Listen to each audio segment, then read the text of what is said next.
So get ready with me, my lovely St. Joseph's, for the day 3 of Manila Fashion Week. So I'm kind of daring today. And I'm gonna wear this dress from Mango. And this cape from Gladys Ayuste. Oh my god. So let's see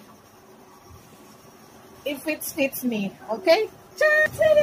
So this is how it looks. So later, you will see the final styling, because Gladys will style me, the fashion designer.